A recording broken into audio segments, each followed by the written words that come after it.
In the dead of night, Leo slipped through the unlocked back door of a quiet suburban house. He was a creature of shadows, his movements practiced and silent.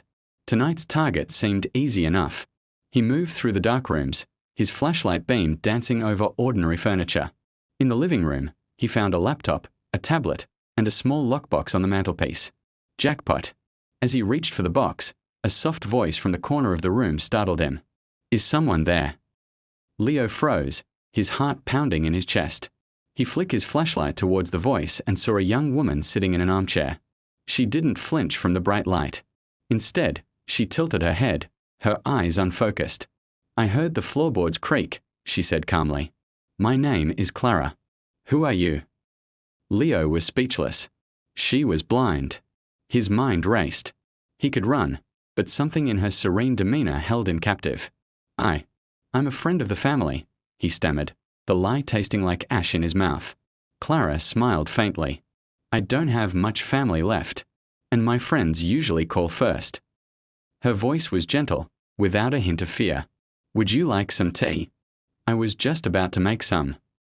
Leo, a seasoned burglar, found himself in the bizarre situation of being offered tea by his would-be victim. He hesitated, then nodded, forgetting she couldn't see him. "Yes, please," he heard himself say. He watched, mesmerized, as she navigated her kitchen with a grace that defied her lack of sight. Her hands knew where everything was: the kettle, the cups, the tea bags. She moved with a confidence he'd never known. As she prepared the tea, she spoke. "It gets lonely here sometimes.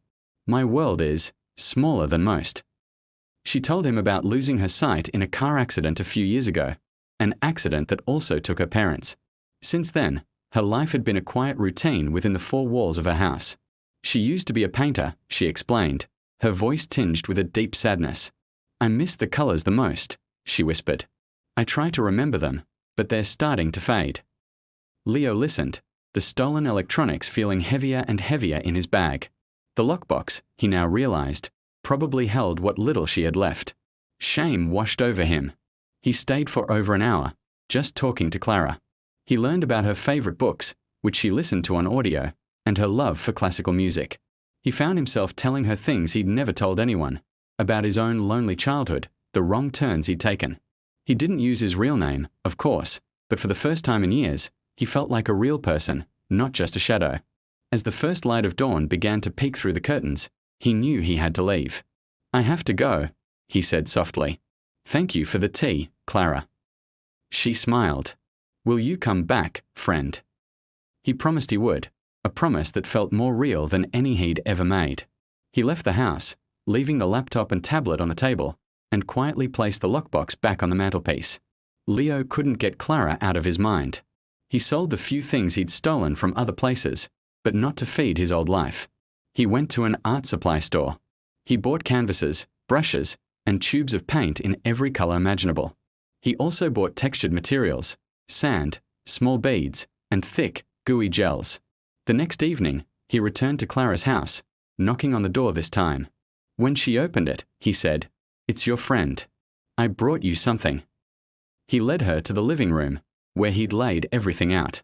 "I thought, maybe you could paint again." Clara's hand trembled as she touched the rough canvas.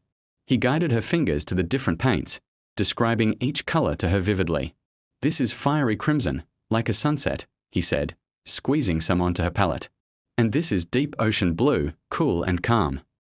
He showed her how to mix the textured gels with the paint, creating surfaces she could feel. Her first touch of the paint was hesitant, but then something sparked. Her fingers began to move, guided by memory and a newfound sense of touch. She wasn't just painting, she was sculpting with color. Leo sat with her for hours, describing the world outside her window, painting pictures with his words so she could translate them onto her canvas. Over the next few weeks, Leo, or Ben as she now knew him, became a regular visitor. He stopped his nightly prowls entirely. He got a job as a handyman, fixing fences and painting walls for a living. Every evening, he'd go to Clara's. Her house, once quiet and still, was now filled with the smell of paint and the sound of laughter. Her canvases were extraordinary. She painted swirling galaxies with sandy textures, and forests where the bark of the trees felt rough under your fingertips. It was art you could not only see, but also feel. Her joy was palpable, She was creating again, and her world was no longer small and grey. It was vibrant, textured, and full of life. One day, Ben suggested they hold a small exhibition in her home. Clara was nervous, but with his encouragement, she agreed. He invited people from the neighborhood, the local art community, and even a gallery owner he'd met through his handyman work. The night of the exhibition, Clara's house was filled with people. They were amazed by her work. They traced the lines of her paintings with their fingers, their eyes wide with wonder. The gallery owner was blown away. He offered her a solo exhibition at his gallery in the city. Clara stood beside Ben, her hand on his arm, tears of joy streaming down her face. "You did this," she whispered. "You brought the colors back to my world." Standing in the crowded room, watching Clara surrounded by admirers, Ben felt a sense of purpose he had never imagined. He had entered her life as a thief, intending to take what little she had.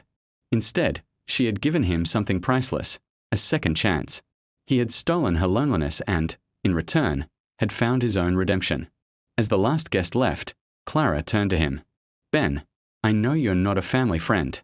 I've known from the beginning. It doesn't matter who you were. What matters is who you are now." He looked at her, at the incredible woman who saw more clearly than anyone with perfect sight, and for the first time, Leo was truly gone. In his place stood Ben, a man who had discovered that the greatest treasures in life aren't things you can steal, but the light you can bring into someone else's darkness. Thank you so much for watching. If this story touched you, please give it a like and consider subscribing for more content that explores the unexpected turns of life. We'll see you in the next video.